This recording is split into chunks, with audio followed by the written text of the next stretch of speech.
Donc j'avais 2-3 clients là-dedans, ça marchait plutôt bien. Et il y a eu un vrai cap où un de mes clients, en fait, en 3 jours, il fait 500 000 euros. Mmh. Et en fait, moi qui faisais 1 800 € par mois, je vois un mec normal qui fait 500 000 euros en 3 jours. Dans ma tête, 500 000 euros, c'est la jet set à l'époque.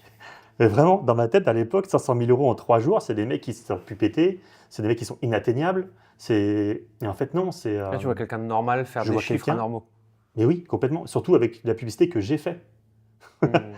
Donc j'ai mis en place des publicités qui ont rapporté, alors avec le lancement orchestré et tout ça, donc c'est pas que moi évidemment, mais je vois 500 000 € de résultats.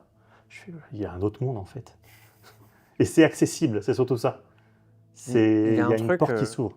il y a un truc que j'ai souvent entendu, je veux savoir si toi tu l'as vécu aussi de cette façon-là, c'est la première fois qu'on est exposé à ce niveau de réussite financière, le premier déclic c'est: «Mais en fait, ils ont rien de spécial, Ah ces gens-là». mais c'est Et ça. c'est vraiment c'est même pas tant le chiffre, le marketing, le mécanisme et tout, c'est: «Cette personne est normale, je suis comme elle. C'est Peut-être même je me trouve plus intelligente que cette personne c'est- et cette personne vient de faire 500 000, donc je peux». oui, c'est monsieur tout le monde. C'était monsieur tout le monde qui était sur une opportunité, qui a su saisir le marché, qui a su adresser le marché. 500 000 euros. Toi, tu te dis, mais si lui il peut faire, et la phrase si lui peut le faire, en fait, je pense que je peux le faire. C'est quoi la suite, à partir de Euh, là? À partir de là, ce qu'il faut savoir, c'est qu'en plus, je menais mes publicités dans mon bureau de l'époque quand j'étais à la boîte. Donc, hop, je revenais à l'intérieur, je disais, OK, il me semble, les mecs, regardez les chiffres. Je montrais les chiffres à mes potes, mais c'est quoi ça? Donc, ça, c'était. Surtout que les publicités à l'époque, Ah non, ah oui. les coûts étaient pas les Ah non, mêmes c'était pas les mêmes. En plus, c'était qu'aujourd'hui. l'immobilier, hein. Donc, les coûts, aujourd'hui, c'est plus du tout les mêmes, hein. C'était Pour 2 ceux qui euros le nous lead, hein. écoutent, combien? 2 2, euros. 2, 2, 3, 4 euros le lead. Ouais, aujourd'hui, l'immobilier, le lead, donc juste quelqu'un qui a laissé son email, hein. Ce qu'on appelle un lead, c'est ça, c'est juste quelqu'un qui a laissé son email pour recevoir une ressource gratuite. Sur l'immobilier, c'est entre 20 et 50 euros, Ouais, et encore, ouais. Juste pour un email.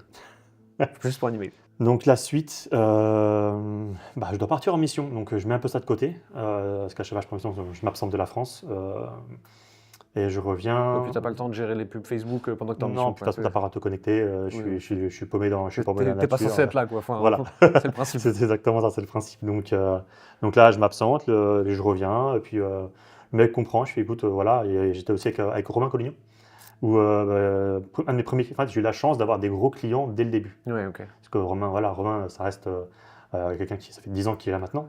Oui, c'est un des leaders de Ouais. l'industrie de nos métiers, puisque c'est lui qui a presque popularisé le Mhm. concept de C'est mastermind vrai. en France, qui l'a démocratisé, qui l'a amené à une autre échelle avec Square, etc.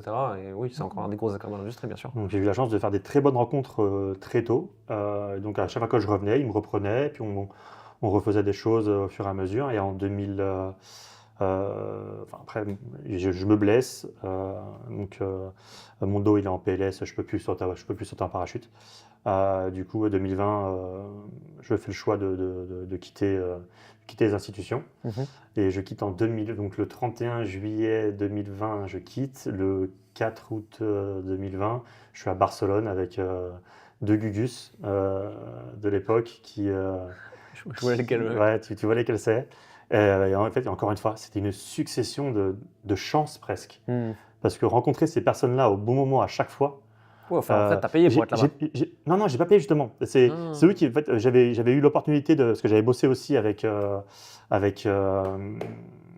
qui font, merde, Move Your Fit. Aussi complètement pas. Enfin bref, tu sais, c'est une succession d'opportunités que je faisais que oui. Oui, je sais faire, oui, je sais faire, oui, je sais faire. Je disais jamais non. Et ils m'ont dit, bah tiens, eux, ils recherchent un, un CMO. Vas-y. Pour lancer un Enfin, nouveau business. ouais, pour leur nouveau business qu'ils venaient de lancer, etc. Je sais pas, ouais, vas-y, je sais pas, mais on va voir. Et du coup, bah, 4 jours après avoir quitté l'armée, j'étais à Barcelone avec eux, super fit avec eux. De là, en fait, ça a eu plein de nouvelles aventures. L'étape d'après dans ta vie, c'est d'avoir un centre de formation sur quoi? Sur les ongles, Donc on passe de la DGSE aux ongles. c'est ça. Est-ce que tu peux nous C'est ça, expliquer? ouais. Donc, en fait, encore une fois, donc j'étais avec ces deux énergumènes avec qui je dois beaucoup aujourd'hui encore.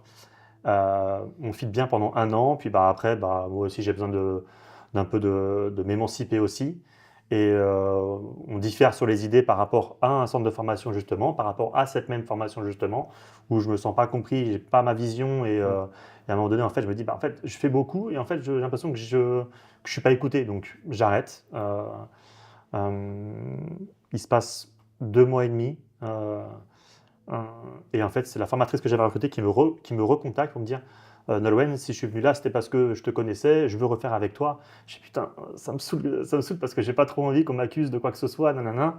Puis en fait, comme d'habitude, je dis attends, si je refuse une opportunité, elle vient à moi. Non, je dis oui. Allez hop, et on remonte. Il y a quand même un truc dans ton parcours qu'il faut noter, tu vois, mais vraiment depuis tes débuts dans l'armée et tout ce que tu nous expliques, c'est qu'à chaque fois, il y a une opportunité qui arrive vers toi de par les rencontres que tu fais. Ouais.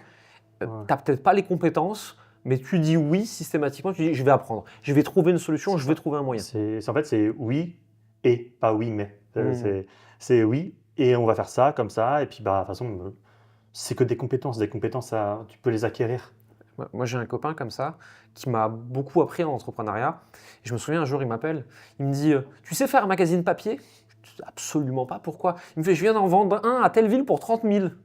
Je lui dis mais tu ne fais pas ça comme métier? Il me fait non, mais ils m'ont proposé. Je dis Et oui. ça, c'est un truc que je trouve terrible parce que ça manque à énormément de gens. Et moi, c'est un truc que je répète à mes clients, tu vois, c'est règle de Jérémie. Si quelqu'un veut te donner de l'argent pour quelque chose que tu pourrais savoir faire, que tu peux apprendre, que tu vas aimer faire et que tu sauras délivrer, donc on n'arnaque pas les gens bien sûr, tu dis oui.